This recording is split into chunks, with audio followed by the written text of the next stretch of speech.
they decided to move the TV.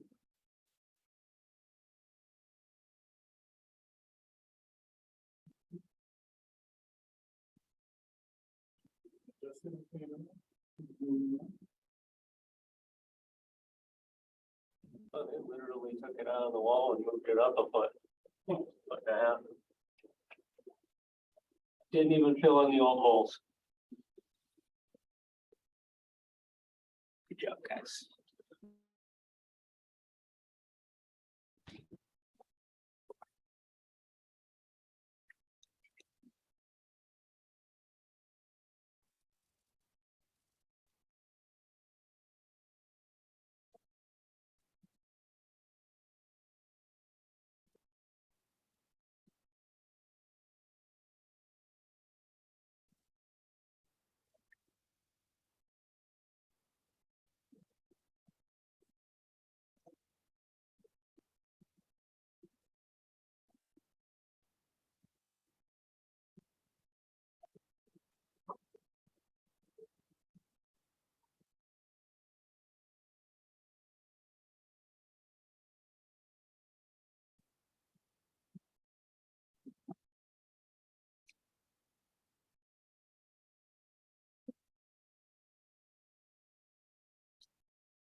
Start having more than 2 people today. What class online? Yeah. It's more than one. In the previous class, I actually did have one day where I ended up with one student. Oh, really? Yeah, Oh, man. that happened once. I was like, well, you were here last time, so let's just continue on.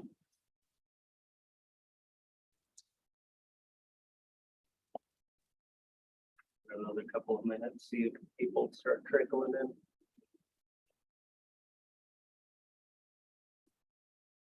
I decided to delete the slides on adding and subtracting in scientific notation because I just kind of had them in there for completionist sake, and I was like, I don't think that's going to be on anything ever.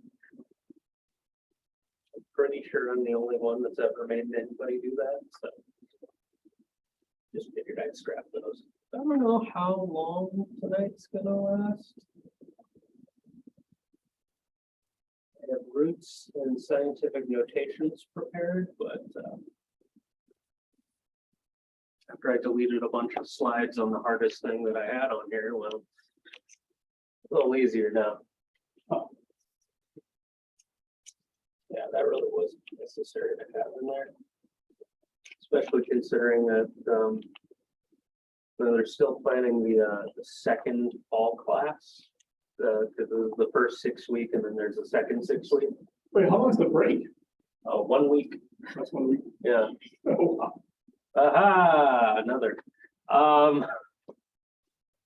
Yeah, but I noticed that come spring, it's back to being single 8 week classes, and I'm like, okay, so I guess the 6 week thing isn't working out. I have a feeling that's due to not low retention, but it is what it is.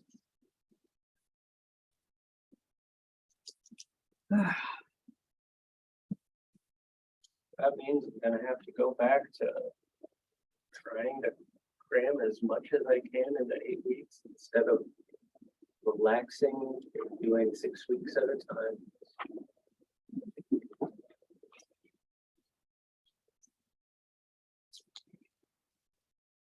Actually made really good time this class, to the point where me being sick for a day didn't actually hurt anything. It just means that I'm caught up to where we should be. So everything worked out. I'm still feeling gross. It's gonna be a fun night. All right, well, I'm gonna roll with 3 students. I'm happy to have 3 students. Glad you guys are here. Let's do this. Of course, I always have to do a little bit of review. Then we're going to play around with the scientific notation and the roots and radicals. If I get done too early, I might find some algebra problems to play with once we've gotten past the roots and radicals, because you know, once we have exponents, roots, and radicals and all that stuff under our belts, you can actually start using that stuff in algebra. I'd like to have some of that. Let's see. Last time, good solid week ago, we did exponents. Again, they're shorthand for repeated multiplication of a term. So 5 with the little 3 up top is pronounced 5 raised to the 3rd power, 5 to the 3rd, or 5 cubed. It's also sometimes written with a caret symbol. So you have that 5 upward facing arrow and then a 3.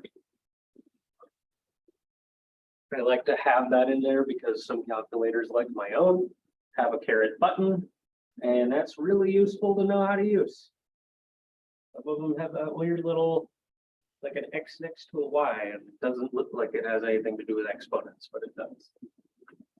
When in doubt, plug a bunch of numbers into your calculator, start punching random buttons, see if one of them does what you want it to do. I may or may not have done that a lot. Then, of course, if something's to the 2nd power, it's referred to as a square.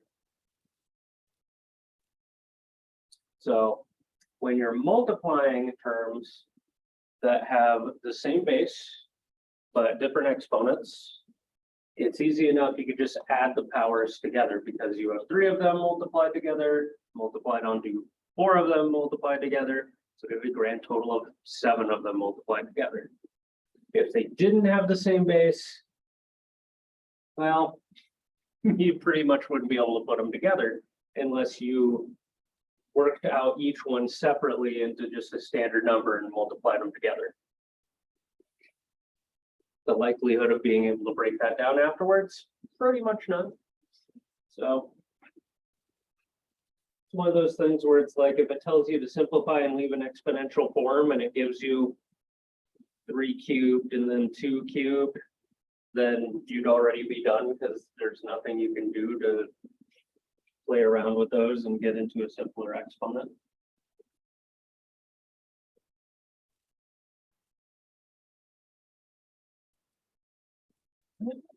And then exponents on top of parentheses. That one wasn't too bad either, remember, because we had essentially anything acting on a set of parentheses is saying essentially that whatever's inside that parentheses is a thing, and then whatever's outside of that parentheses is just acting on whatever that thing is. So in this case, we have a set of parentheses to the 4th power. So that means that whatever's inside the parentheses, this time being x squared, we have 4 of that multiplied together. So you can look at it as x squared, x squared, x squared, x squared, but that's one way to break it down, but that's not the way you're going to normally do it. The way you're normally going to do it is that last line right there, just multiply the exponent. So if you have if you have an exponent on the outside of a set of parentheses, and you just have one term inside that set of parentheses, you can just multiply the exponents in.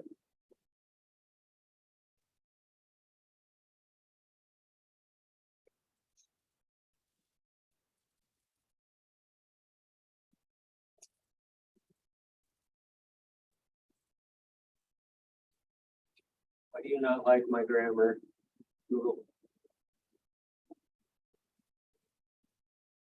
Oh, you literally just want to kill the apostrophe S? Cool, I don't care. I don't care. Here we go.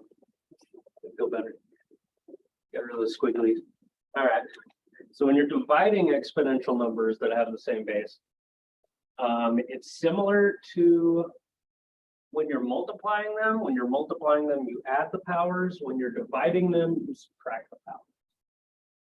If you remember from the last time when I gave giant, horrifying, ugly examples, you could also view this as canceling. If I have 2 to the 5th over 2 squared, I can tell that 2 squared is going to cancel from both of those. That would leave 3 left over on the top. That will work every time. And of course, 2 cubed is 8. Do you need to do that? I don't know. Depends on the problem. And negative exponents, which apparently decided to copy weird. There we go.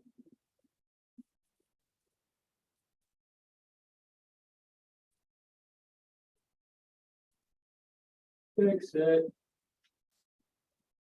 Yeah, so when you're dealing with negative exponents, all you really have to worry about is flipping them to the other side of a fraction bar and they become positive. So you really don't want to screw around with negative exponents until they're all positive. You can really mess stuff up that way because you can tell 2 to the negative 5th is 1 over 2 to the 5th. So if I started playing with that and decided to, add or subtract that, I could make some mistakes. So I usually make sure that I always have positive exponents before I do any math with these guys, just to keep myself from, potentially screwing up that way. That's a pretty decent way to have a pitfall there. Okay. And now I have a ridiculous amount of examples. And yes, I'm totally going to do all of them. But for the most part, they're pretty quick. Well, the first one's case, it was one of the examples on the slides.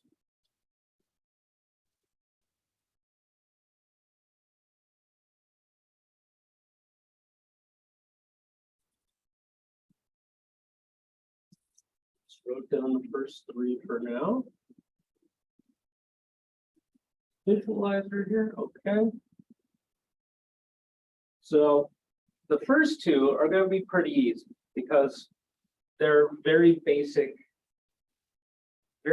applications of some of the rules we learned on exponents, right?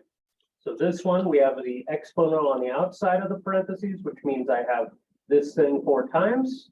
If I have that thing 4 times, it's just as easy to multiply the powers because I have 2 4 times. So how many do I have? 8. So x to the 8th is where we're at on there. Okay. And then the second one, we have 3 cubed multiplied by 3 to the 4th. And in this case, even though we have a bunch of parentheses, we could see that each of these is just a number to a power multiplied onto a number to a power. When you have 2 sets of parentheses right next to each other like that, it implies they're being multiplied. So in this case, we're just multiplying these 2 together. So if I have 3 3s here and 4 3s here, I have 7 3s total. So you just add the powers in this case.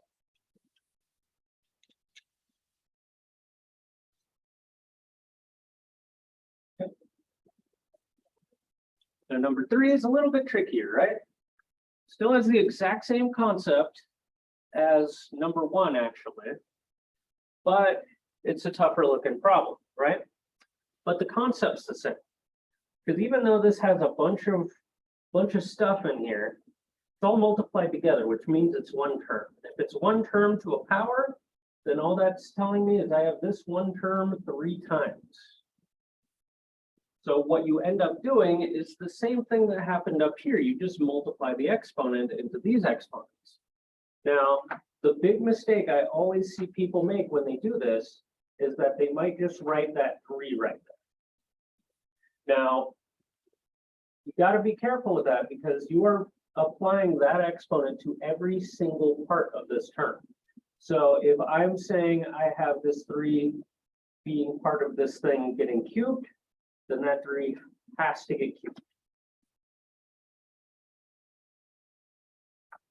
Otherwise, the other variables work roughly how you'd expect.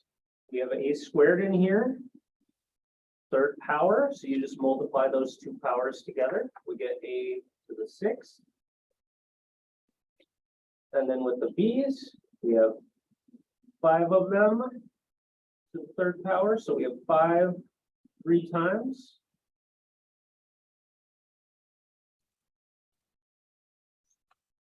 So we have something like that.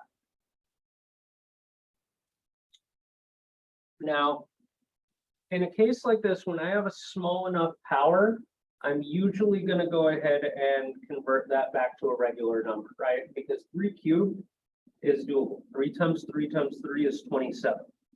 So I can absolutely do that pretty quickly. And as for when you do that and when you don't do that, the rule of thumb is basically just if it's going to take a while or if it's going to be a big ugly number. Like I didn't do that up here with 3 to the 7th because I'd be sitting here, 3 times 3 times 3.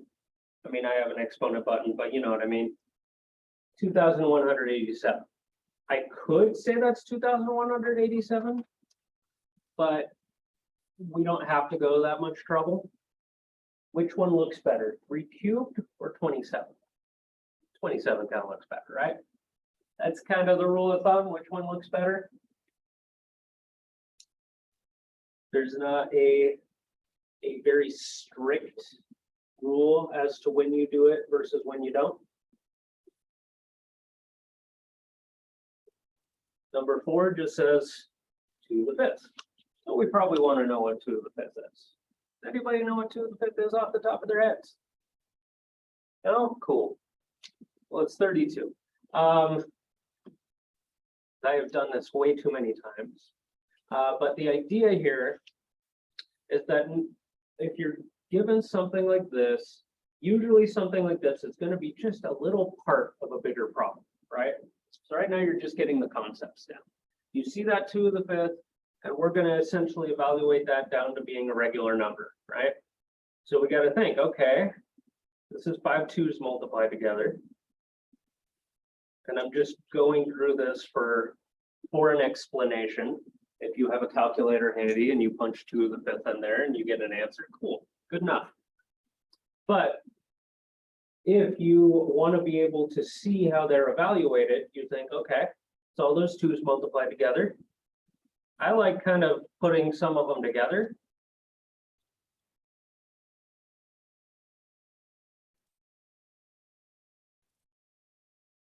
Put those guys together.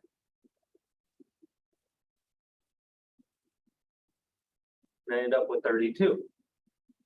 So you can always do these problems, or you can always evaluate these numbers that way if you don't have a calculator handy. Most of the time, when you're doing these types of problems, you are going to have at least a scientific calculator handy, or, you know, its equivalent on a web page or something like that. But, you know, if you're stuck in an elevator with a guy who has a gun to your head and he says, hey, solve this problem for me real quick, that's totally how you could do it.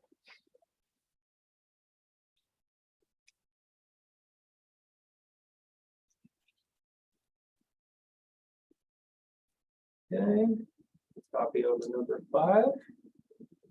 Because of course I made a messy looking one.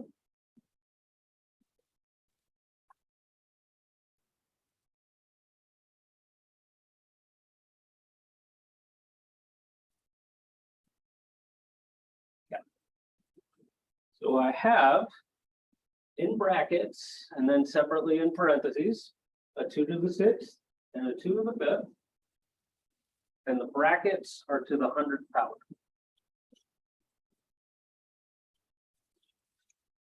It's a surprisingly easy problem, but I wanted to put one on here that looks complicated just to, you know, set some minds at ease. You see something this ugly, you're like, oh God, what do I do? Well, as usual, what you generally want to do is go to the furthest inside you can go and work your way out.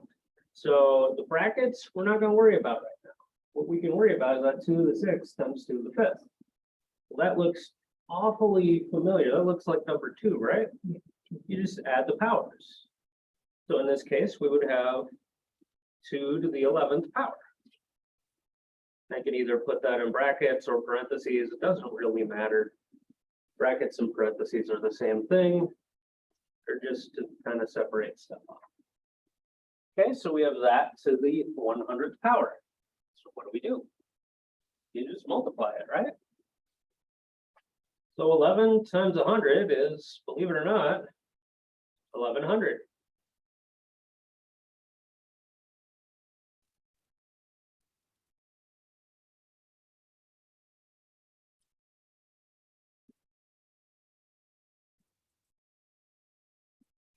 Is this going to crash my calculator? No, it's not. I don't know why it didn't crash my calculator.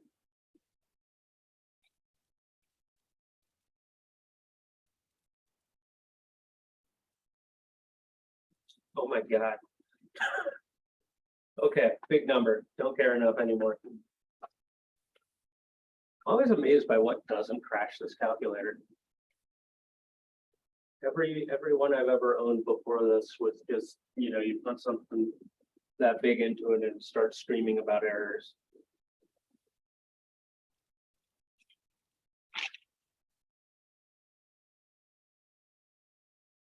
Number 6, I have written with a slash on the slide, but I'll go ahead and write it with as a fraction in this case, because that's how you'd normally see these given to you. I'm going to do this 2 different ways. I'm going to do it kind of the book way, and I'm going to do it my kind of cancel way, because my canceling method works better with harder problems, although the book method works better with easier problems. Because the book method is normally you take the base, because they both have the base in common, and you do the top power minus the bottom power. Okay. Well, that ends up being 8 to the negative 4th. Okay. And again, what do we do with the negative power? We got to flip it to the other side of a fraction to make it positive.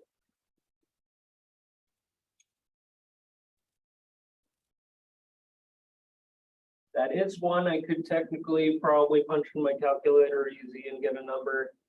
Up to you. According to my calculator, it's 4,096. I'm not gonna worry about it right now.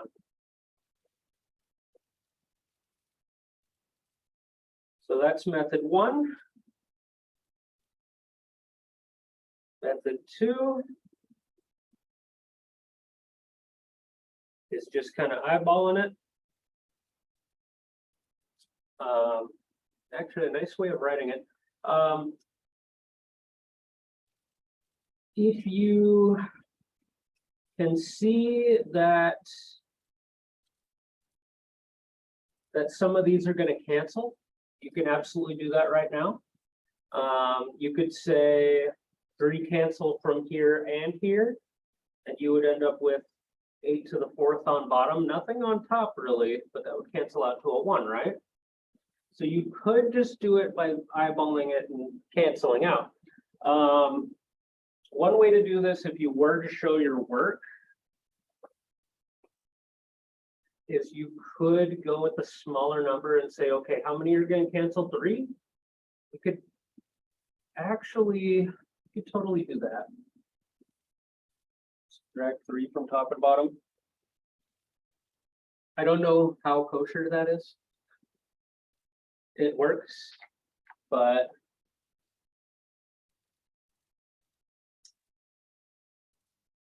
it works. I could prove it. You don't want to see it, but I could prove it. But that will work every time if you cancel like that. Like I said, it scales up. So if you have a much harder looking problem, it's a lot easier to do it that way. Okay, so let's look at number 7. Same sort of idea, bigger powers. Got 5 to the 96 over 5 to the 92.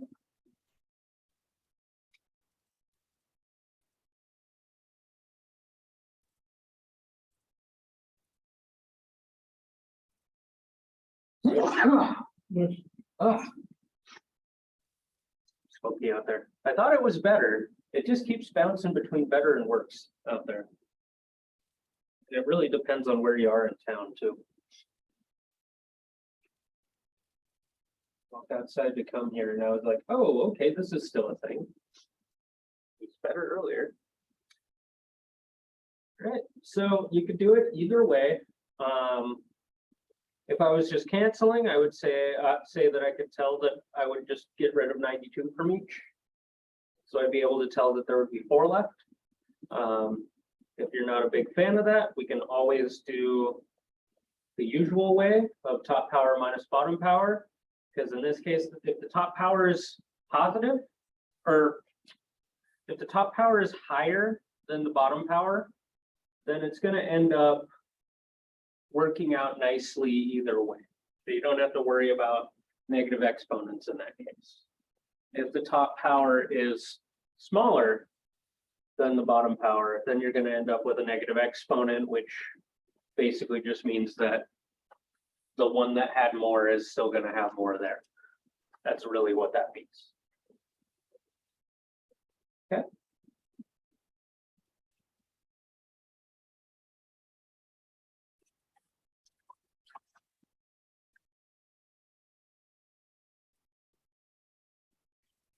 Over. A lot of things didn't like to copy correctly.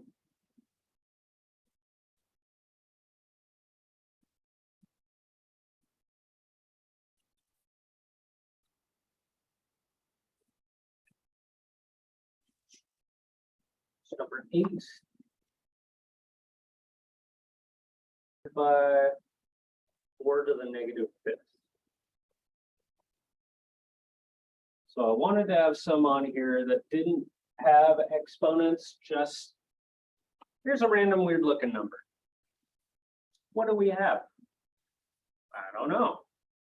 So the first thing is that I hate negative exponents. So the first thing I'm going to do is this guy's going to end up coming up here. and that's going to become a positive 4/5, right? Now, what happens with that 7? That 7 that's already there, what happens with it? Well, it was division, but since I'm pulling this up to the top, it ends up being multiplication.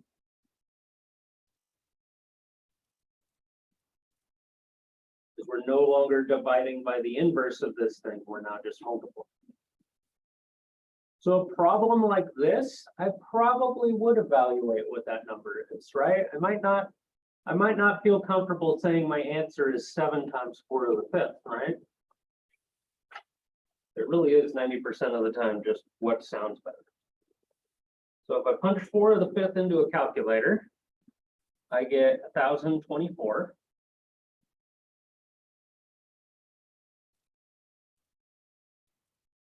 Multiply that by 7, you get 7,160.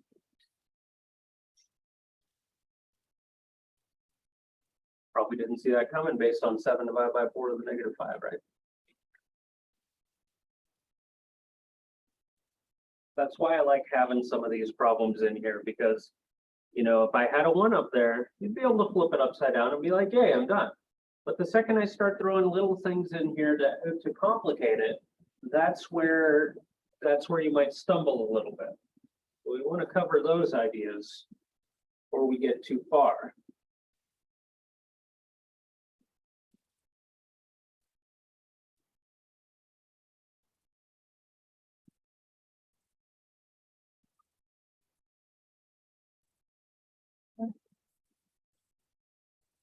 So number 9, everything has a negative exponent. We have 3 of the -9 over 3 of the -12.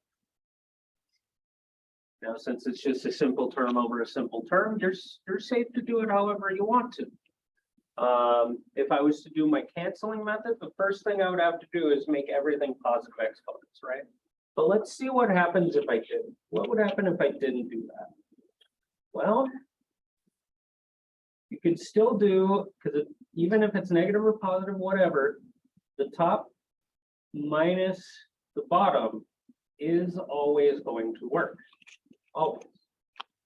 Now, as I've said, if you have more complicated problems, if I have more than one thing up top and on bottom, this gets really, really messy, right? But if I just have a number to a power over a number to a power, it's easy enough to do this way. Always be careful when you're subtracting a negative. You have to show it that way, and it always ends up being positive because you're taking away a debt. You're adding, right? So we'd have -9 plus 12 in this case, which would just be 3, right? Which is an easy one to do. That one's 27. We've already seen that one before, did it? Now, if I was going to do this where I canceled stuff off and I, played around with my negative powers, or if I just wanted to clean up the negative powers before I moved on in this way, whatever you want to do, if you want to convert all your negative exponents to positive exponents, well, what's going to happen? This 3 of the -9th up top is going to have to flip to the other side and become positive, right? This 3 of the -12 down here would have to flip to the top and become positive. And now you might be able to see a little more clearly that we're going to end up with 3 left on top. Because if I did my canceling method, or if I did it this way, I could see that 9 are going to cancel out of both, right? 9 3s are going to poop here, 9 3s are going to poop here. I still got 3 left right there, and that's what you'd end up with. If I do it that way, I can show it by doing that. I can get away with that. We're getting away with that. Okay. But same idea. It's just another way of looking at the same problem.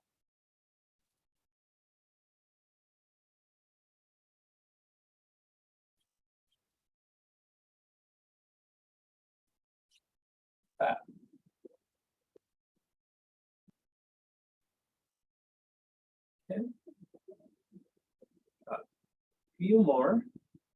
The next couple all say find the prime factorization and write each number in exponential form.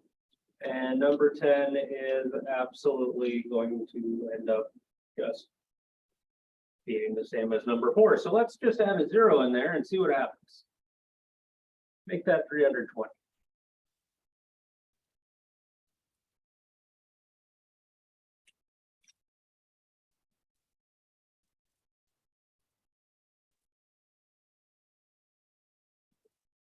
All right, so I don't know what to expect here. I think I'm going to have a bunch of 2s and a couple of 5s.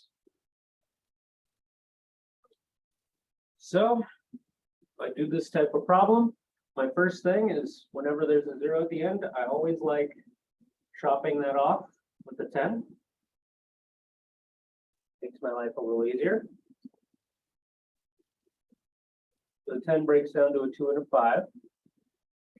The 32, 2 times 16, which is 2 times 8, is 2 times 4, which is 2 times 2. It's a lot of 2s. It's 2s all the way down, right? So if I decided to have this in exponential form, I would have to count out how many 2s I have. 1, 2, 3, 4, 5, 6. Okay. And then how many of every specific term I have? Well, I have 1, 5, right? So I would kind of just write it that way. That might not look too nice. So if I had to rewrite this in a way that looked a little nicer, I might just put that 2 to the 6 in a set of parentheses and call it good. That looks a little nicer. Kind of up to you at that point.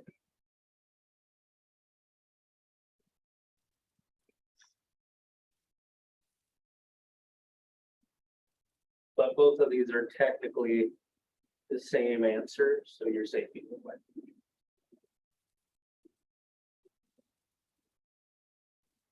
$81. I like 81. That's a perfect square, right? 9 times 9. Each of those 9s is a perfect square. So we got 4 3s, so 81, just 3, 4 times, 3 to the 4th power. All we need. That's 648. We made the next one. 648. I do something like that. I don't know what goes into it. 64 is divisible by 8. 8 is divisible by 8. Let's punch it in the calculator and see if I can divide by 8. Ah, look at that. Divided it by 8, it spits out an 81. We have an 8 and 81. That factor tree for 81 is going to look really familiar, isn't it?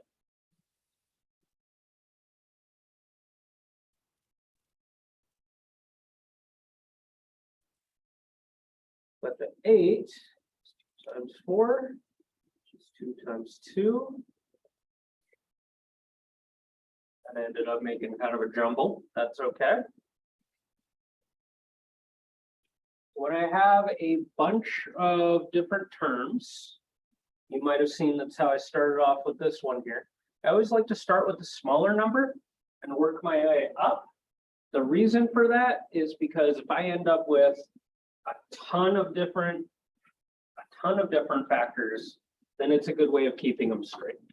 How often are you going to run into that situation? Not very, but again, it's just a nice little strategy I have to minimize my errors. So first term I have is a 2.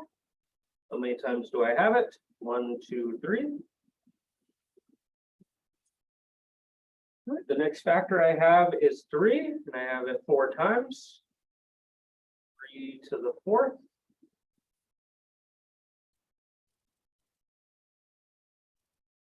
And again, notice there's a weird difference in how I write this one versus the last one. Last one I had to write kind of funky because that 5 didn't have a power on it. this one, both of them have a power on them. So if I put those next to each other, we already know they're being multiplied together, so we're good. But if I didn't have a power on one of them, we have to have a good way of showing that they're separated out.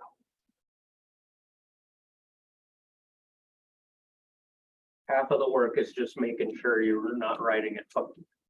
You want to be able to look at it and say, I know that this means this. You don't want to leave it ambiguous in any way.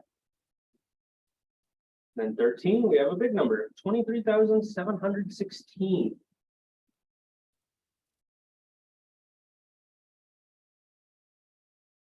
I have no idea what goes into that. Except for the fact that it's an even number. So if it's an even number, I divide it by 2. That'd be really cheap about dividing it by 2. We end up with 2 and 11,858, which is still even, so hitting the same button. That's 2 and 5,929. Okay, well, I'm out of even numbers, right? So no more 2s going in there. So I don't know, maybe a 3? Nope. Well, it's not going to be 5. Maybe a 7. 7 and 847. Maybe a 7 again. Always worth trying again. Hey, that worked great.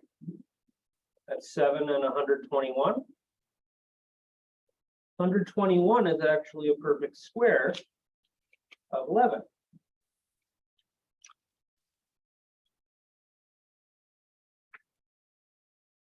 Okay.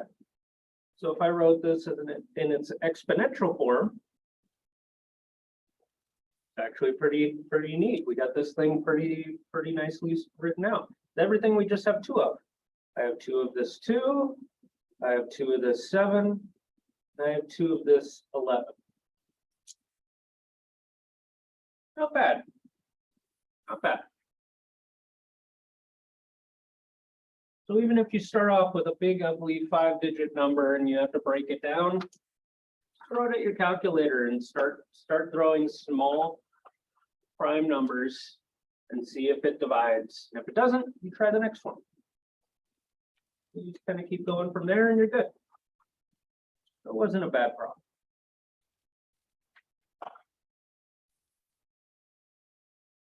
Okay. Anybody have any questions on exponents before I move on? I know there's a grand total of 4 students tonight, so you've got options. Yeah. So rather than sticking some review information on this one, since we just barely got to touch scientific notation at the end of the last class, I figured I'd just kind of start over. Because let's face it, it's not fresh in your minds. It's not fresh in my mind. It's been a week. So the idea behind scientific notation is that it's just a method of reformatting numbers to either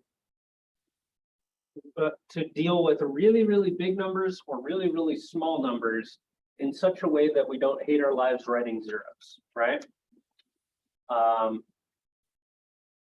In this case, we'd rather write 12 trillion than 12 and then 12 zeros, or 30 nanometers rather than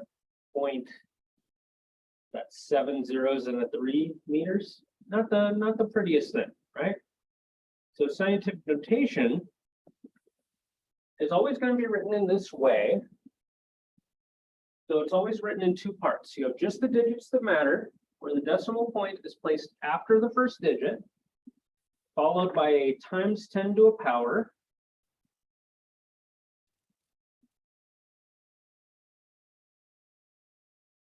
That puts the decimal point where it needs to be. So it shows how many places you're moving that decimal point. And if the power is positive, that means you got a big number. If the power is negative, that means you have a small number. Don't think, even though it's a different kind of notation, it's still using the same laws of exponents. So if I have a negative exponent and I wanted to make it positive, I would flip it upside down and make it positive, right? So anything with a negative exponent on these guys is going to be multiplying by a really tiny fraction. That's basically what's happening.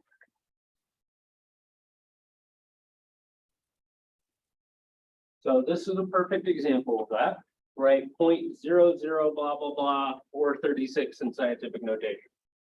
Lots of zeros, right? So the whole goal is to not have to write that. It's kind of ugly. Let's not play with it that way. So what you do is you take the decimal point and you kind of hop place values. So you can see that from that middle graphic there, it's kind of hopping to the right. Every time you do, you count. So you move over 1, 2, 3, 4, 5, 6, 7, 8, 9, 10, 11 times, and you put the decimal point after the first digit. So remember, it's always after the first digit. You have one digit, point, the rest of the digits. So since you moved to the right 11 times, that makes the power on your 10 negative 11.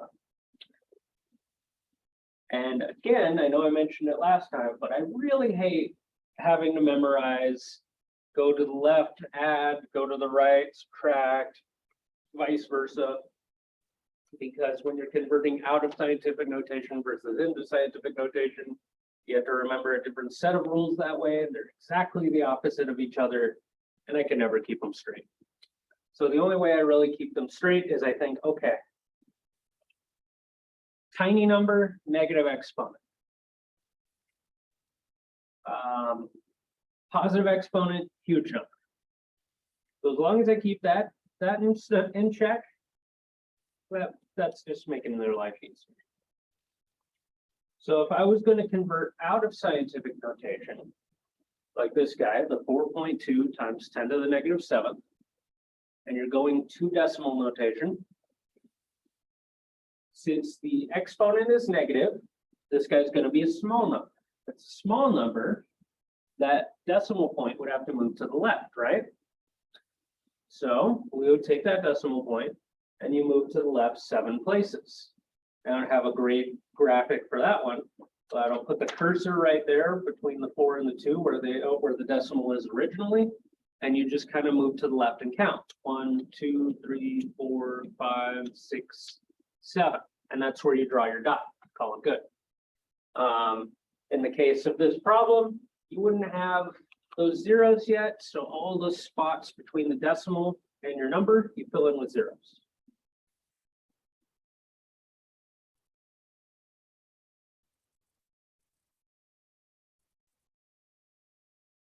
Uh-oh, we're halfway through my prepared stuff, and we've been here for 43 minutes. It might be a short class today. I'm sorry, guys.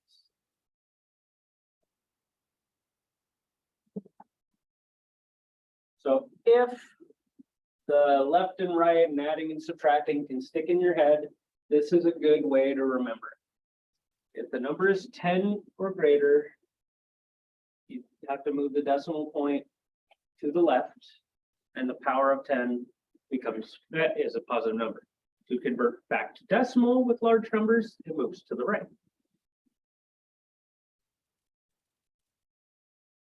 And then when you have a small number, the decimal point has to move to the right, so the power of 10 is negative.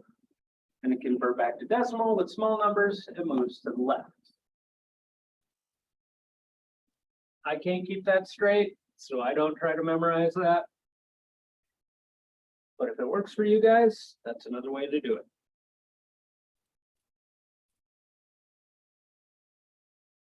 Okay.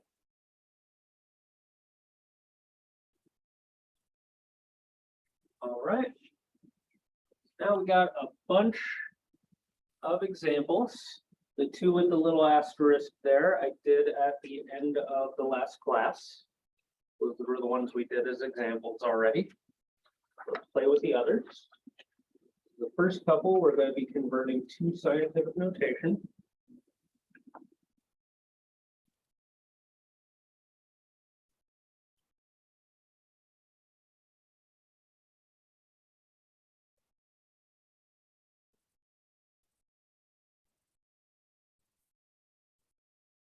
Thank you, Pen, for not writing completely.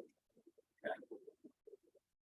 So we're going to be converting this from decimal notation to scientific notation. Okay.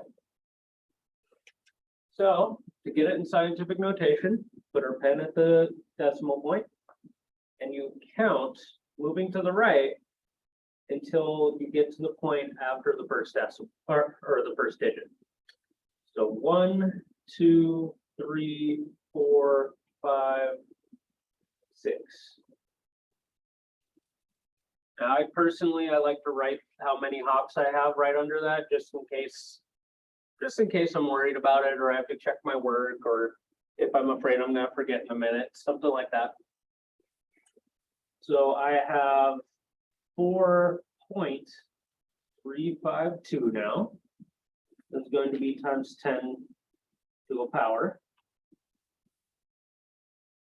So what's that power? It's going to be a 6 or a negative 6? Negative, right? Because it's a small number.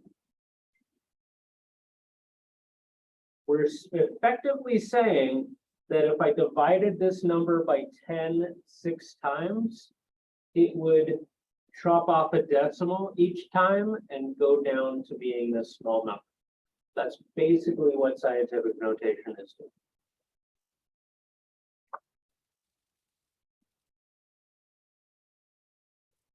I did not have that shared for everybody online. I feel like a jackass.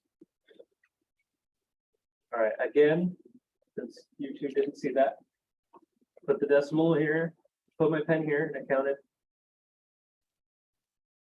6 times that it moves. So you write out the number 4.352. And it's always going to have times 10 to a power. Since we moved over 6 to the right, as a small number, we end up having a negative 6 as the power.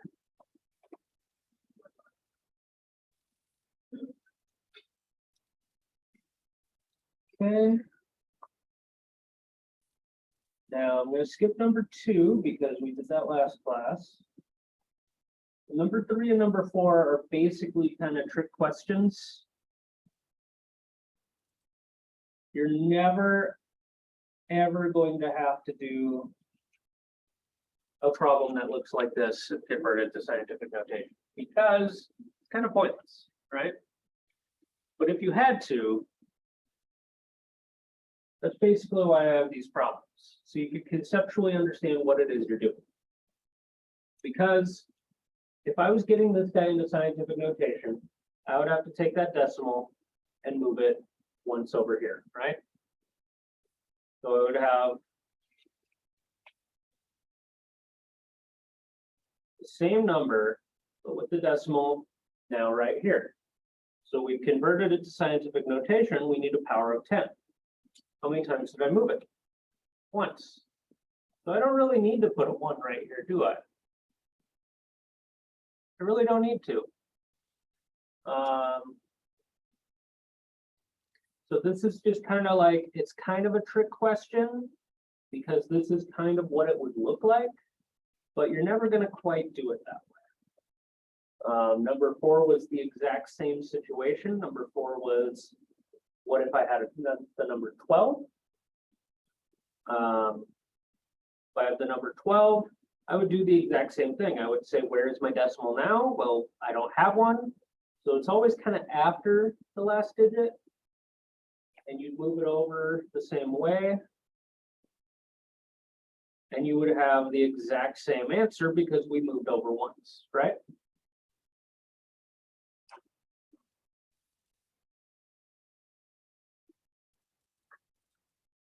Play with some more examples.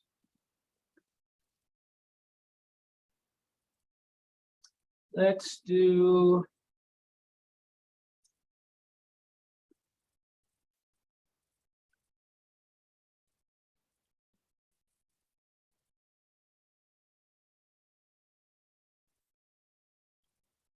Let's convert that thing to scientific notation. Because you already don't want to write those zeros down, right? It's kind of the whole point of scientific notation is I don't want to deal with that. So personally, I don't use a lot of commas in math, you know, when you do the whole 1,000, million, blah, blah, blah. But when I'm playing around with scientific notation, I always do, because it helps me kind of keep everything straight, right? Because I could see there's 3, 6, 9 spots already. You can actually count it that way and then say, okay, there's 9 of them, 10, 11. This one I can tell is going to be an 11th power. Now, if you don't see that, that's fine. You can always do it the same way. Put the decimal at the end. 1, 2, 3, 4, 5, 6, 7, 8, 9, 10, 11.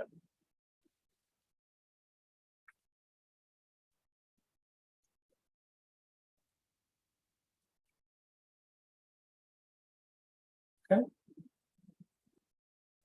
Kind of waiting for my ink to dry and get a little bolder on the screen here. All right, so we know the decimals right there. We take the digits that we know matter, the ones with the zeros at the end, they don't, right? We don't really need those.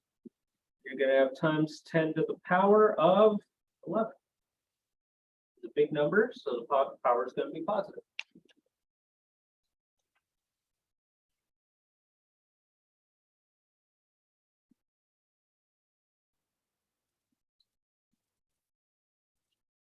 Let's do another random example before moving on to the next block of problems. Let's say well, we did a big one. Let's do a small one.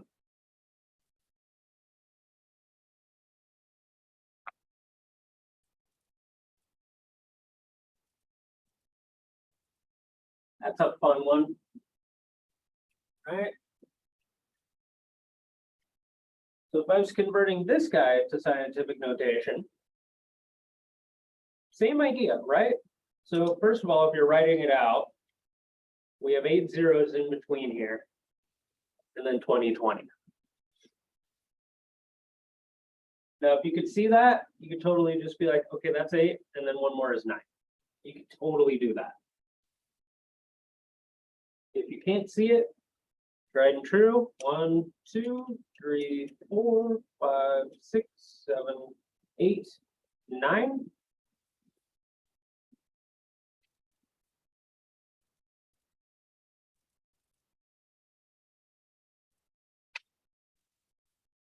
Now, the main reason I wrote it this way is because, well, my decimal would be right there.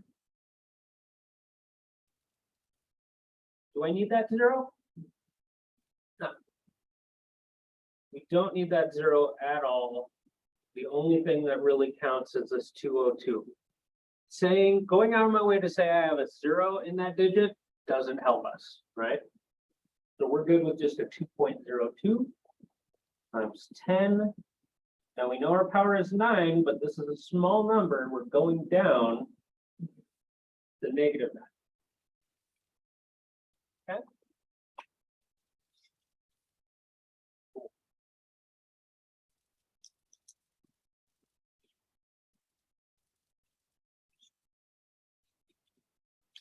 What else do we have? We have one where it's convert back to decimal notation.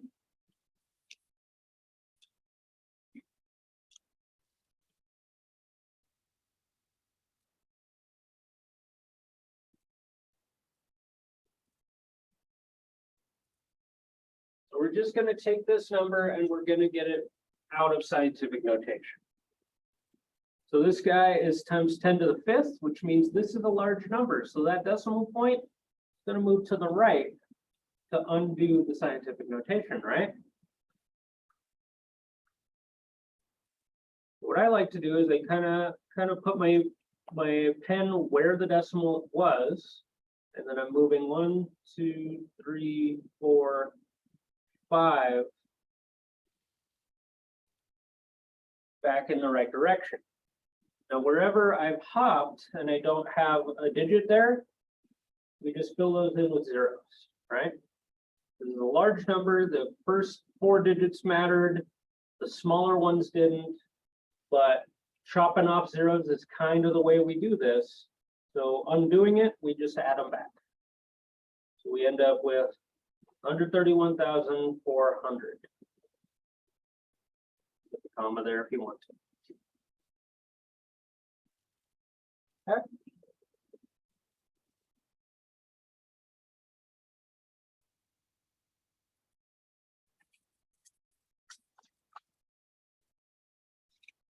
Oh, got the line portion of my notebook. I'm between the notebook.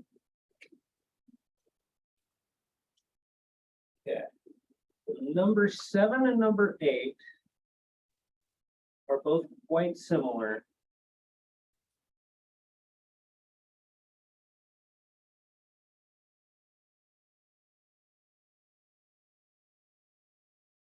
And the idea is that we're going to fix the scientific notation. You might say, why would I have to ever fix the scientific notation? Because sometimes with actually working out problems with scientific notation, you get something that isn't in the right form, like it's close, right? But we have to have the decimal after the first digit. So the decimal's in the wrong spot. So sometimes you have to fix it, right? So I know that I want that decimal point right here, right? So the question is, what happens to this power? It turns into a 4. It actually, since we're going to the left, going back to that one slide that I told you I hate memorizing, it ends up adding a power. Okay. Now,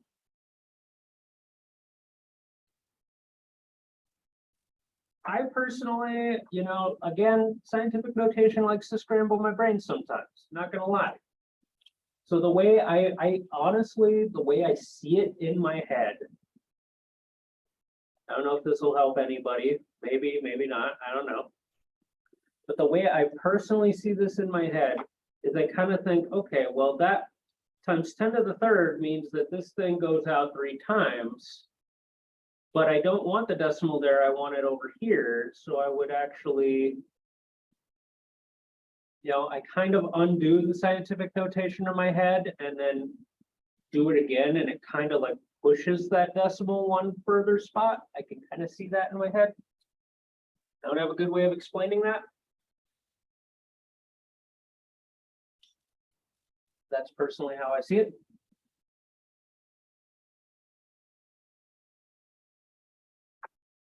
We have number 8.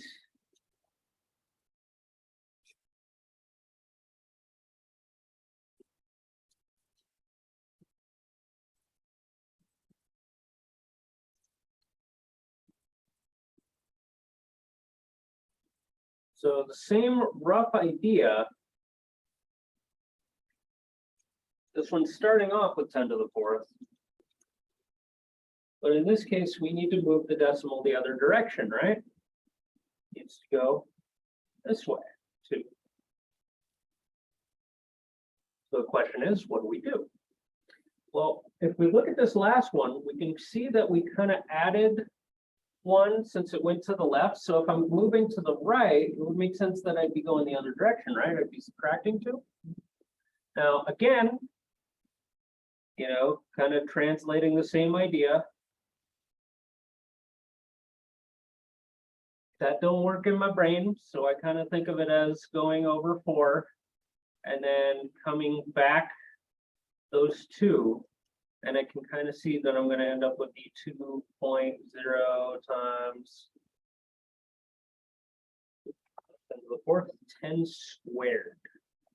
You're taking off 2 powers, right?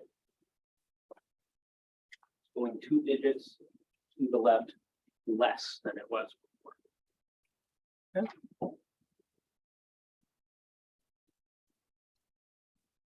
Do we have any questions on playing around with scientific notation?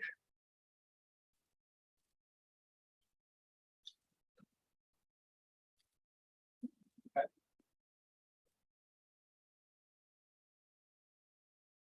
for now, honestly, I'm not feeling great. I'm gonna go ahead and give us a little bit of a break while I run and try to feel better. Let's say that we break until 7:15. I'm apologizing. I will be back. Promise not to die.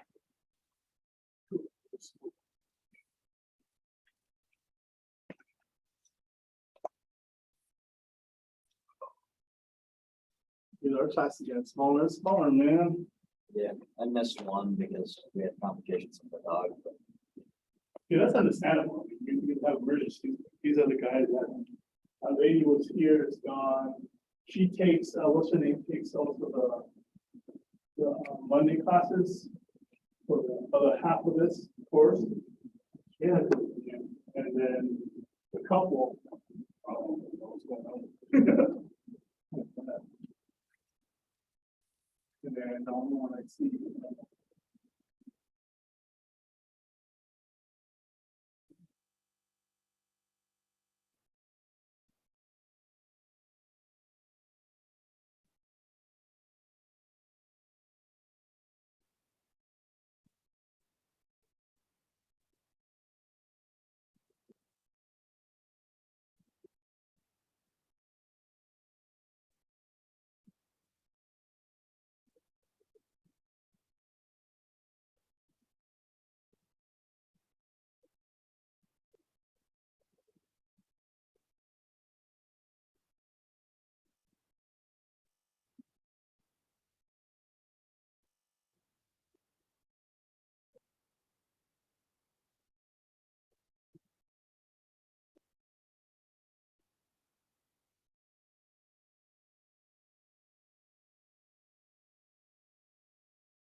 Compliments always second taken, man.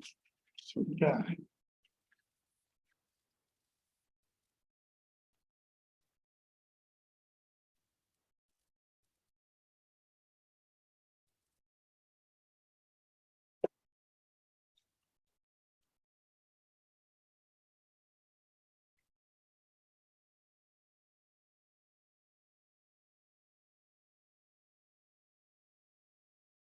Wi-Fi here is really hard to sign into.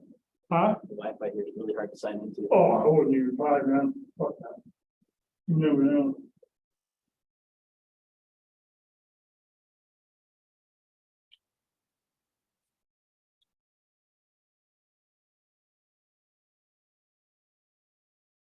When people had and that security issues. Bought my last laptop a while back ago, using it here. And I'm like, ooh. Some a-hole. Someone was like trying to disguise the Wi-Fi of the hotspot. I'm just trying to get to your computer now. All the people around me are like, what? Don't do it. Pretty funny. No, that's the library too.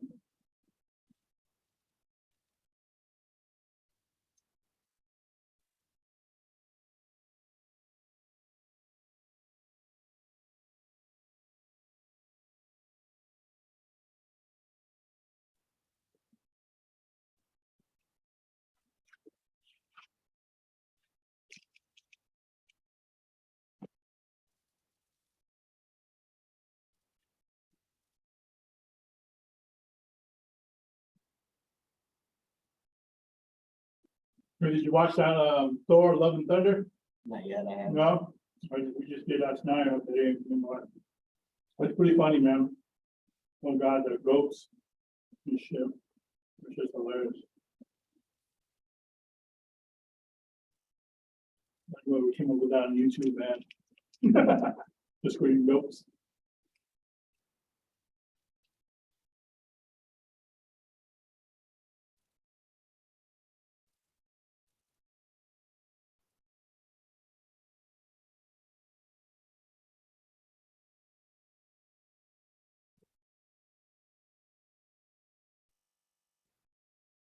A little bit. Whether or not I want to be, That's the question. that's the other one.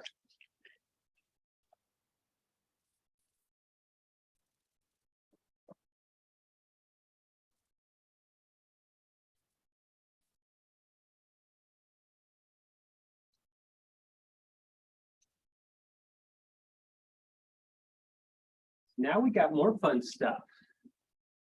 We excited about more fun stuff? Now we got through those horrible things. Let's look at multiplying a bunch of them together. Not bad.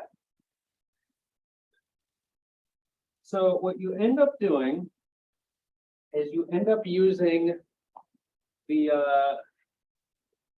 commutative properties and associative properties. You take those guys and you say, hey, if I'm multiplying two scientific notation things together, well, each scientific notation is really just two numbers being multiplied together, right? You have a number and then 10 to a power every time. So if I'm multiplying two things that are already multiplied together by another one, then I just have four things that are multiplied together, right? So what you can end up doing is you can end up just taking the number parts and multiplying to get them together, and then taking the exponential parts, the 10 to the powers, and multiply those guys together. You do both of those separately, and then put them together like any other scientific notation. In this case, we have 2.3 times 10 to the 5th, multiplied onto 9.2 times 10 to the negative 13th. So the 2.3 and the 9.2 go together. Multiply those suckers together, you get 21.16. And then the 10 to the 5th and the 10 to the negative 13th go together.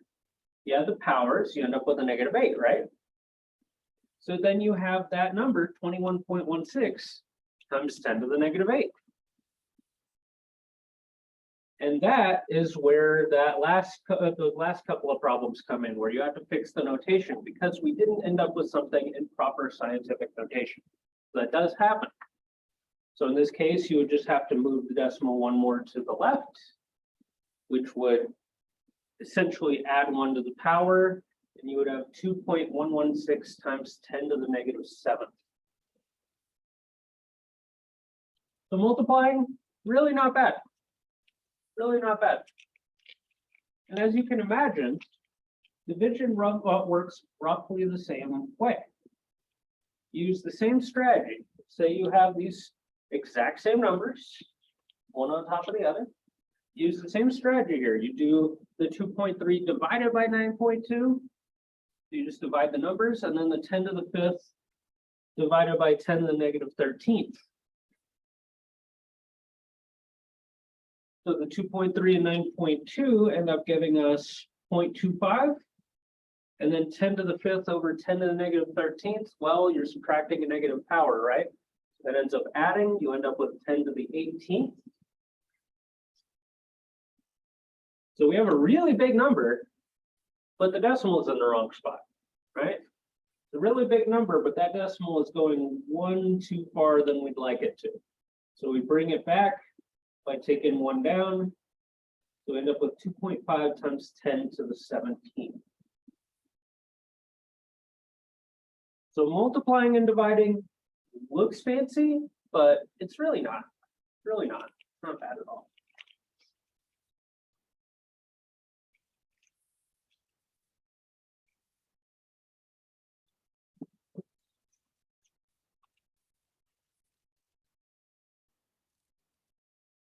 All right, so we got a bunch of examples.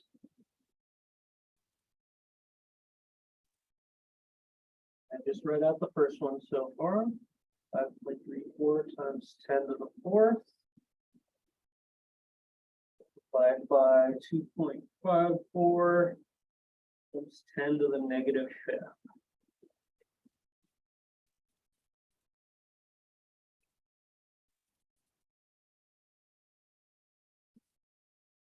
So we literally just do this exactly like the slides told us. We don't even need to write it as if we're doing them just kind of separately, or I don't have to write that I'm rearranging them or multiplying them together differently.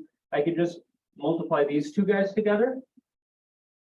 So 5.34 times 2.54, I end up with 13.5636. And then these guys got to go together. We had to have times 10 to a power. Well, what's our power? Well, times 10 to the 4 minus 5, negative 1. Geez, negative 1. There's no point in leaving it in scientific notation at that point, is there? It's only shifting 1. And besides, I would have to fix this scientific notation anyway, right? It would have to go right here. Well, if it's going right there,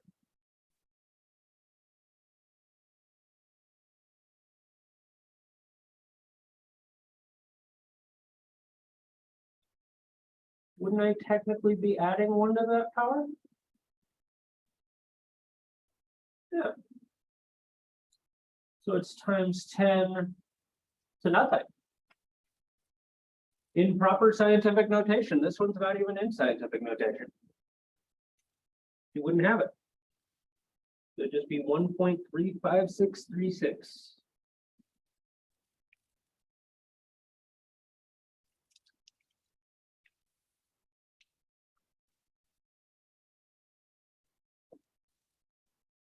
Cool. Second one, going to be our first division. So we have 1.5 times 10. Oops, if I can write. 1.5 times 10 to the 40th divided by 3.2 times 10 to the negative 59.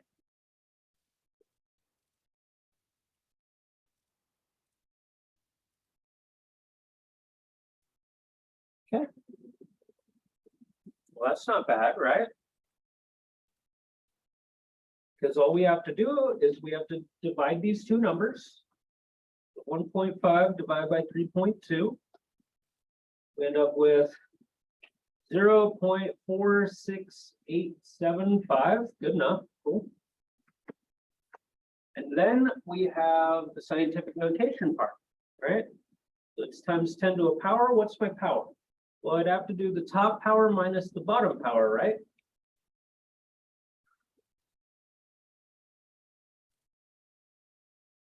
Which ends up just adding, right? Gonna rewrite their number here. So we end up with the 99th power. We end up with a huge number. But we don't want our decimal there. We want to move it one back. If we're moving it in this direction, remember 99, this guy is 99 digits out. And we suddenly want it one less. Well, it's going to be 98 digits, right?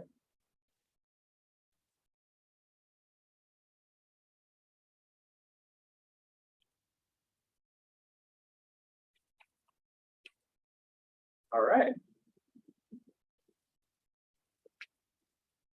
Not too bad, right?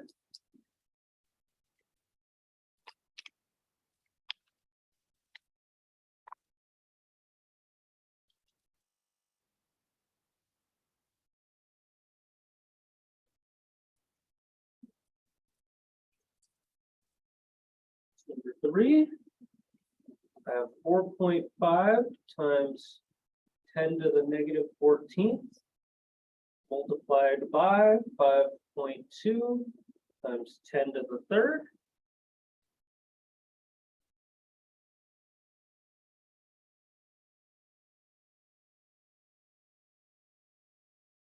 Okay.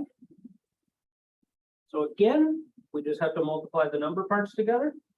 4.5 times 5.2. I end up with 23.4.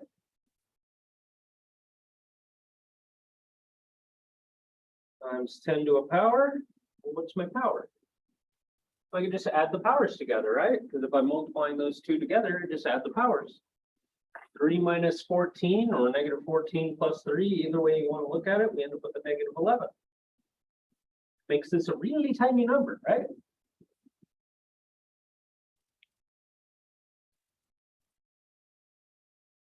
So I need to move that decimal point 1 to the left.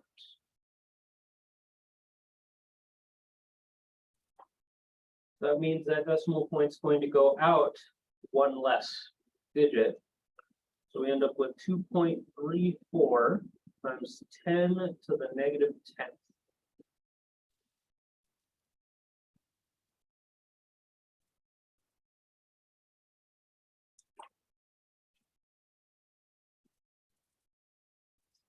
Okay.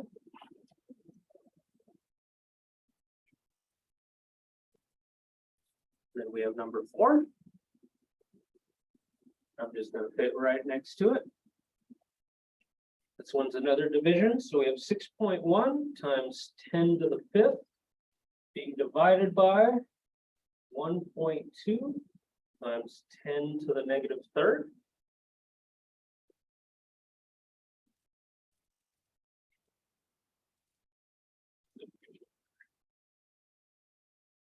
Okay. This one's not bad, right? We do the exact same thing. We do this number divided by that number. So 6.1 divided by 1.2. So I get 5.08. And then the 3's kind of go on forever. So I'll just take one of them for now. I'm going to kind of call it good. Times 10 to the power of 5 minus a negative 3. That'd be 5 plus 3. 8. That one doesn't need any adjustment because we already have one digit after our decimal point. You're good.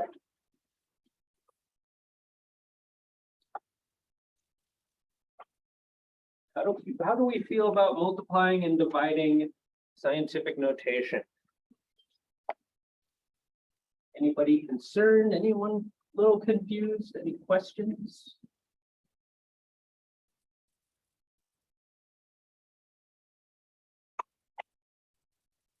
Nobody's flailing, so I'm gonna roll with it.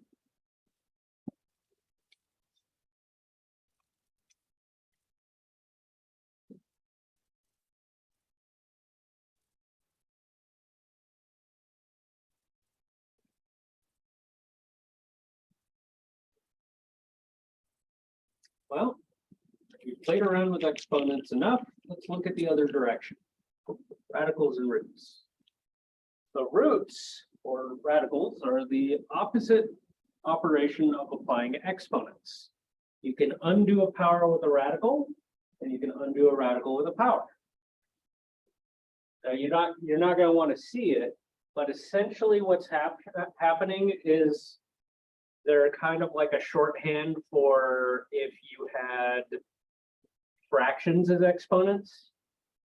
Don't worry, I'm not going to get into that. But that's effectively what they are. And that's why they end up undoing this stuff, because if I took a fifth power and I multiplied it by a 1/5, it'd just be 1, right? So it would cancel out. That's effectively what these roots are doing. The name of the symbol is a radical. And square root is the opposite of a square. Cube roots are the opposite of cubes. And that concept scales up to whatever power you need it to be. In fact, the way I like to teach this, never been a big fan of it because of how it's normally taught. Because when you learn this stuff in school, you learn way too much about square roots, and then they get to cube roots, and it kind of just turns into a little bit of confusion, right? So it ends up being different enough that it confuses everybody, and then you end up with fourth roots or fifth roots or anything higher, and you're taught that the method you use for cube roots is the same as the method you use for anything higher. But the same method works for square roots. So I prefer to just use that one method for all of them. And it actually makes life a lot easier. So for example, this is an example of roots. Since we've already been working with exponents, we can recognize squares and cubes a little bit more easier, right? So if you know that 2 squared is 4, that means that the square root of 4 is 2. The square root of 9 is 3. You know, it keeps going. Square root of 16 is 4. So basically, the square root is basically telling you, hey, what is this the perfect square of? Now, that works great for perfect squares, but it gets a little hazier when you get weirder numbers, right? And similarly, with the cube root stuff, since 2 cubed is an 8, if you had to find a cube root of 8, that would be a 2. Now, the nice thing is I have a nice way of explaining this where we pretty much have to take all the guesswork out. We're going to end up doing factor trees. So, simplifying square roots. This is effectively every single step on one line, so not bad. So what you do to simplify a term containing a square root is you take out anything that's a perfect square. So you factor inside the radical, and anything that's a perfect square has the square root applied to it. For example, with this one, square root of 4. Well, 4 is 2 times 2, so that makes a perfect square. So the 2 comes out. And it's like just a 2, right? That same concept applies to cube roots. Anytime with a square root, any perfect square can come out. So if I'm doing cube roots, well, any cube can come out, right? Same concept, just kind of scaled up a little bit. So with the cube root of 8 being 2, you can see that because the cube root of 2 cubed,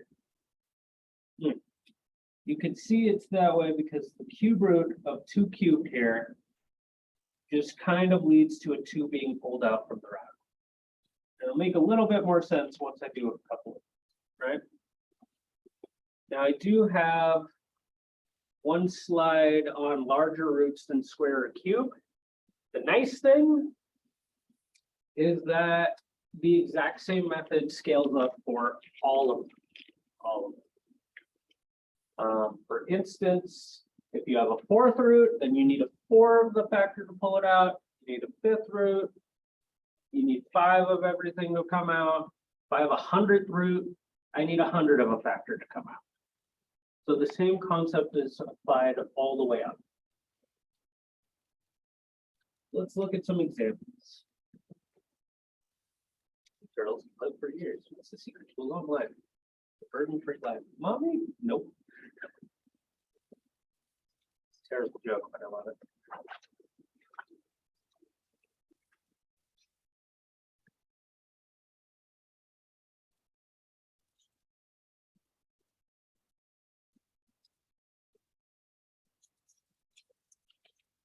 I'll just write down the first couple for now. Number 1, square root of 144. Anybody know what that is? Perfect square, top of your head. Anybody? Bueller? 12. 12, right. Yay, we're done. Now,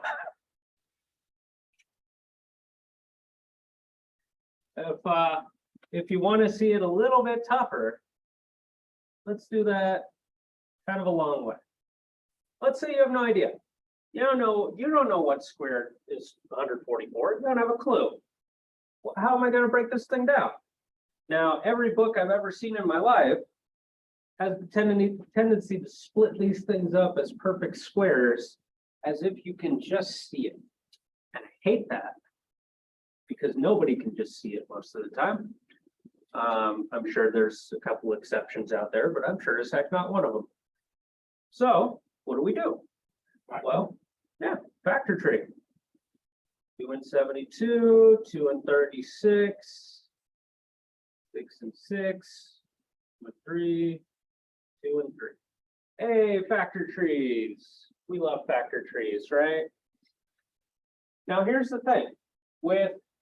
I'm just realizing I wrote this in a terrible way to do this, but it'll work.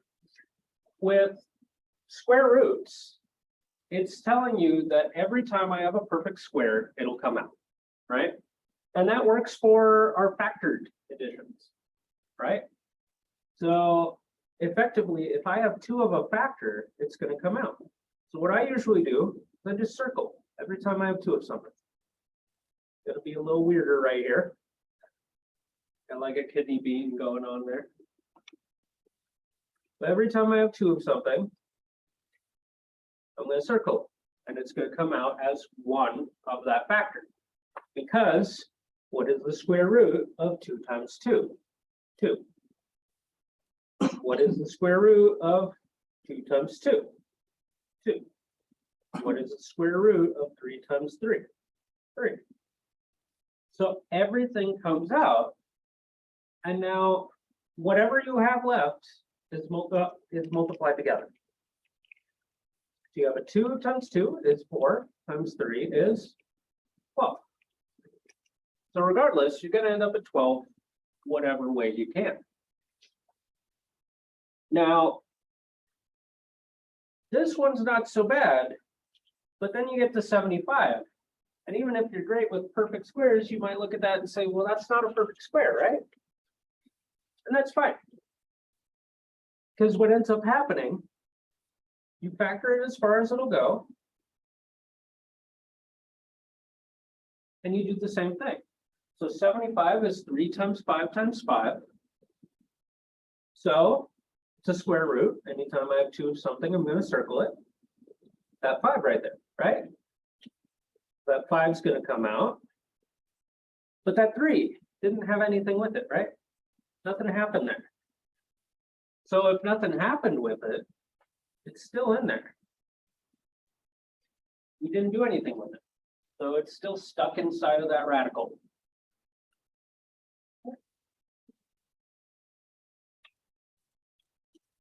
That actually works for all of them.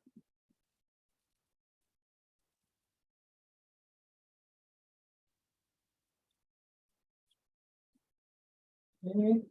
Number 3 is the square roots of 4,500 because I can.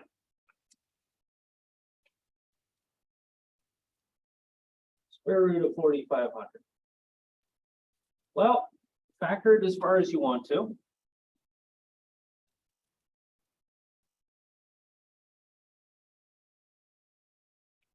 I always like chopping off my zeros, right? Now I'm going to be a little cheap about this. I know 100 is 10 times 10. I can absolutely, instead of breaking that into two separate 2s and separate 5s, I can just take out the 10. I can see it's a perfect square, right? So I'm fine there. Over here, 5 times 9, which is 3 times 3. The 3s will also come out. We have 2 of those. So I have a 10 and a 3 that each came out, but that 5 is stuck inside. So I still have the square root of 5 right here. All of these guys are multiplied together. So we can have 30 times the square root of 5.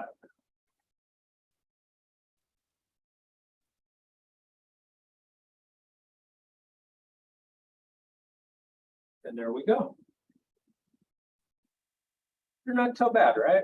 Use factor tree as far down as you can, or as far down as you need to. And anytime you have 2 of something, you circle it, bring it out.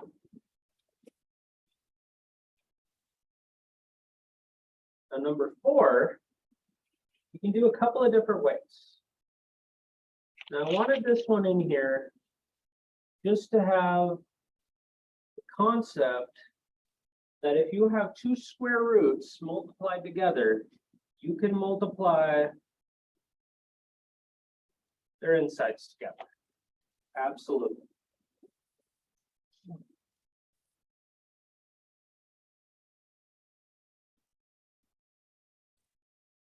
Okay. So, yeah, I could multiply that through. That's what, 144, right? Yeah. And we've already done the square root of 144. We know that one's 12. But one thing I did want to cover, I know we know the answer on this one, but one thing I did want to cover is kind of like how you can cancel with multiplying fractions before you multiply everything together. I can factor this as far as I need to.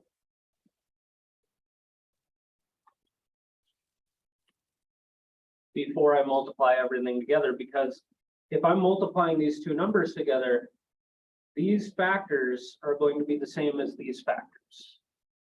So if I know I'm going to factor it down and break it down, I might not even want to multiply that together. Because you could absolutely just do the 2s. Honestly, I could just done the 6s, but there's those 2s, there's those 3s. 2 times 2 times 3, we've already done. That one's a 4. So you can just break it down before you even do the multiplication.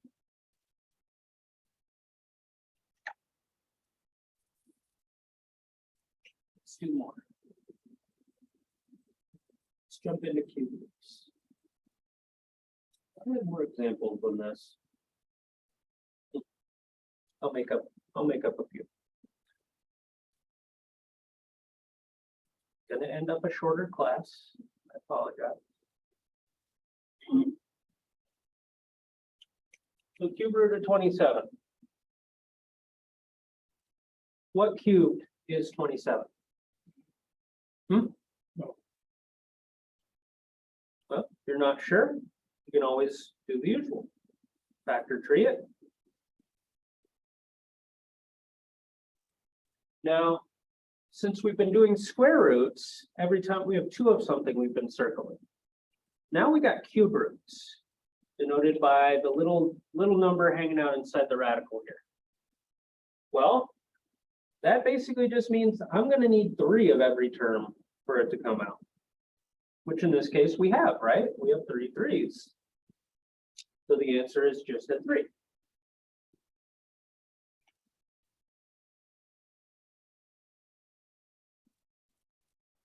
Now in the case of the next one, cube root of 108, so it's not quite as clear cut, right? So let's see what we end up with. That's 2 and 54. It's 2 and 27. Oh, 27. 3, 9, and 3, 3. Okay. So we end up with 2 2s and 3 3s. Now you might be tempted to circle those 2s, but remember, we're in cube root territory. We're in cube root territory, only the things I have 3 of can come out. But what happens with these 2s? This is the first one we've had multiple things left over inside of the radical, right? So what do we do? Well, it's roughly the same idea as what happens when I pull out multiple things from the radical. They normally multiply together, right? So what I end up with is the cube root of those 2 guys still being multiplied together because they're left in there, right? So all we got to do is clean that up a little bit. We have 3 times the cube root of 4. You can't break that down.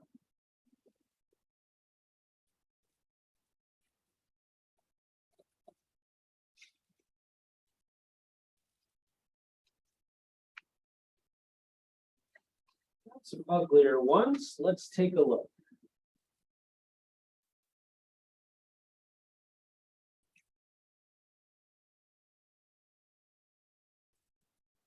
Next one I got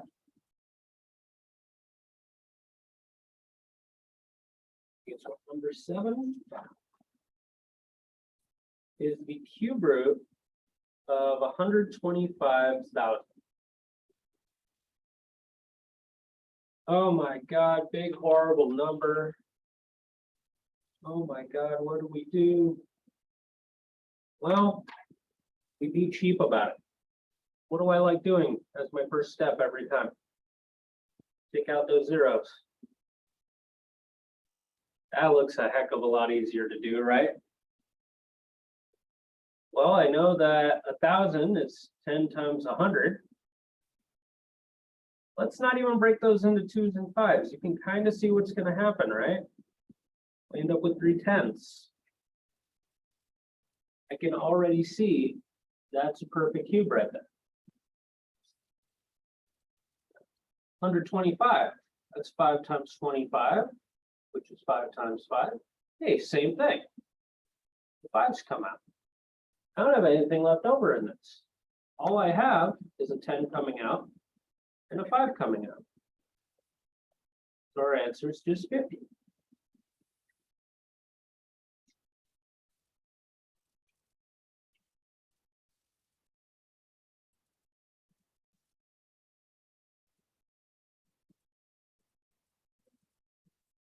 I have one more example on this page, and then I'm going to make up a couple because I swear.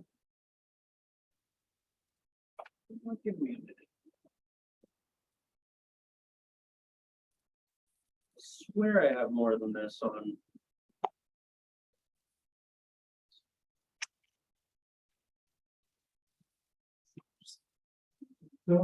Huh? Oh, it's so much simpler that someone's trying to teach me how to do that. Yeah. Oh crap. We're taking like shortcuts or something I didn't see. Yeah, when you first learn it, it's frustrating, isn't it? I mean, it's so much simpler. I know. I don't know why it's not taught that way. I hate it. Oh my God, it was just. It was straight to the point. Instead of I'm not even gonna explain it. Oh, I know.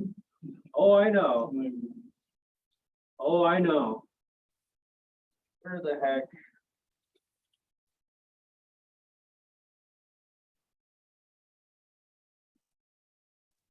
Huh. I don't know why these are the only examples I have. Okay. We'll do this one more, and then I'm gonna make up a couple of problems. Because there's still a few concepts that I feel aren't covered by this, that I don't know why I don't, I swear I'm missing a slide somewhere of examples. So let's roll with this. Number 8, we have a cube root of 2 times the cube root of 4. So it follows the same concept as the square root one we did earlier.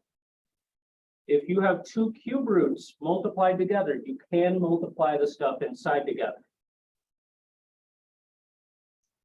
Now, that's not the case if I have a cube root multiplied by a square root, or, you know, other mismatching radicals in that way. But if I have the same, this is called the index, same index on the radical, same number on the radical, I can multiply the stuff inside together. And then, of course, we break it down as far as we can. It's a cube root, so I need 3 of everything. And there we go. It's just 2.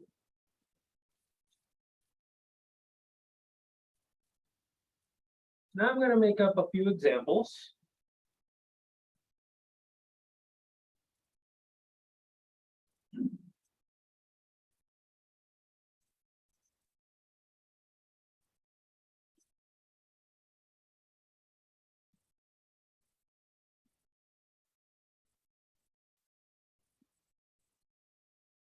This one's a good one. Actually, don't write that 6. Let's leave that at 3. We'll build to that concept. Leave that at 3. Okay. So this is one we haven't looked at, right? We now have 2 radical terms multiplied together, but they both have stuff on the outside. So what do? Well, it's actually not bad at all. What you end up doing is you end up just multiplying these numbers together. So what's on the outside multiplies together. You end up with a 10. And then you have the square roots. Those also multiply together, just like the same problem we did earlier, right?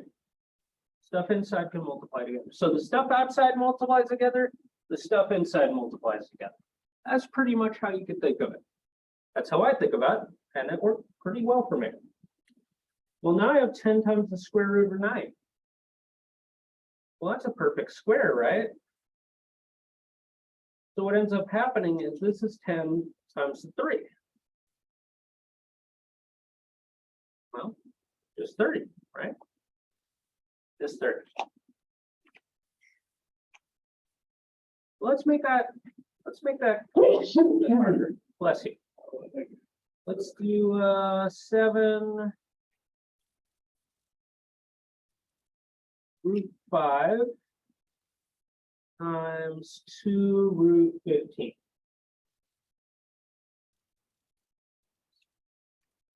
Do it that way. Same, right? Bless you again. Same idea. Stuff outside multiplies together. Stuff inside multiplies together. 5 times 15 is 75. The nice thing is when you have something set up like this, all you gotta do is multiply the outsides together, multiply the insides together, but you might also want to see if you can break down that radical, right? Because 75, we did that earlier, does break down to 3 times 5 times 5. There's a perfect square right there. How do I approach pulling that out? Well, I remember that everything's kind of multiplying together. I have this 14 outside of this radical, that means I have 14 times that radical. If that radical was a decimal point, it'd be 14 times that decimal point, we'd be peachy, right? So when I pull out this 5, it's just going to be another thing multiplying together.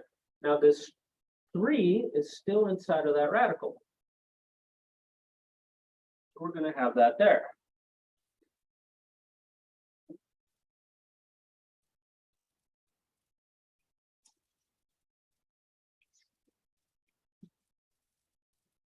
So all we got to do, multiply those two numbers together.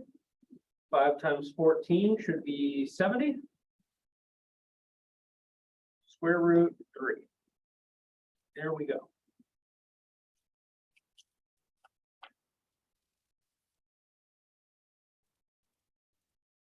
Now let's play with something a little more interesting.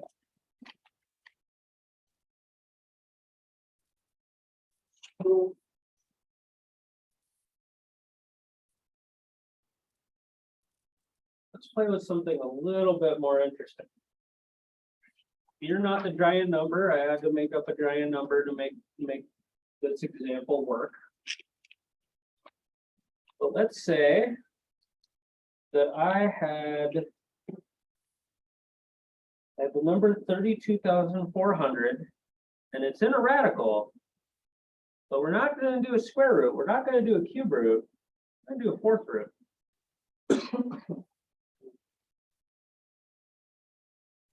We haven't done a fourth root, right? In fact, you're usually not going to. You're usually not going to. So what do? Well, let's approach it like every other problem. Let's factor this as far as we'll go. Now, just for the sake of keeping it straight, instead of doing my usual divide off the 100 thing, I'm just gonna go by the 2 originally. Okay, so I'm just gonna go with the smallest number I can for now, just for illustration purposes. Can I chop this into 324 and 100? Oh yeah, I totally can, but I want to be able to write it nicer.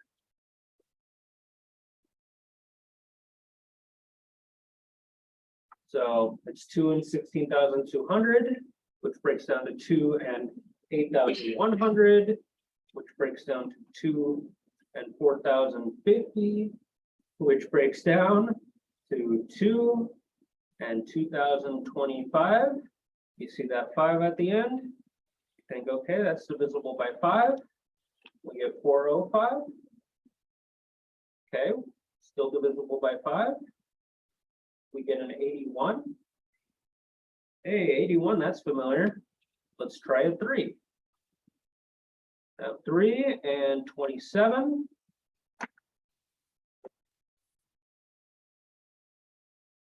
27 is 3 times 9. 9 is 3 times 3. So we got a big, ugly fourth root, right? Haven't done any fourth roots? Sure as heck haven't played with a whole lot of 5-digit numbers. But purely based on the concept that I've shown you on how to pull things out, if I have a fourth root, guess what? We're going to pull out 4 of everything, right? So I have 4 2s. I have 4 3s. Every time I circle it, that is one group of 2. That is a 2 coming in. That is a 3 coming in. But inside that fourth root, what do I have left? I have this 5 and this 5. So everything that comes out multiplies together. Everything that stays in multiplies together. So what do I have? 6 and the fourth root of 25. Big ugly problem, exact same concept. Higher radical than we're used to. And similarly, you could even take this further. Remember how we were doing we did 2 to the 5th and found out that it was 32? If I had the 5th root of 32 and went all the way down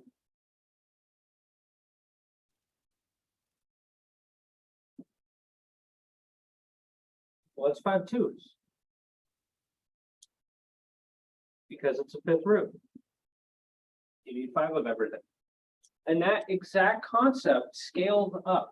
If I have the square root of something, we took out 2. Cube root of something, we took out 3. Fourth root, 4. Fifth root, 5. That's it. That's all we gotta worry about. Now, that's all I had prepared for this class. I'm noticing that there are some notable things I'm missing. I don't know if it's on the high set or the GED, but what I'm curious about is adding and subtracting radicals.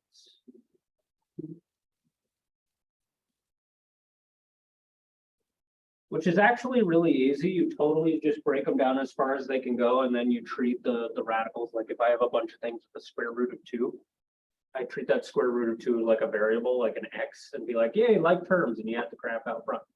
So that's the concept on those, but I'm not sure if that's on the GED or the high set. So what I'm going to do is before the next class, I'm going to do some research, see if that's on it. And if it is, prepare a lesson.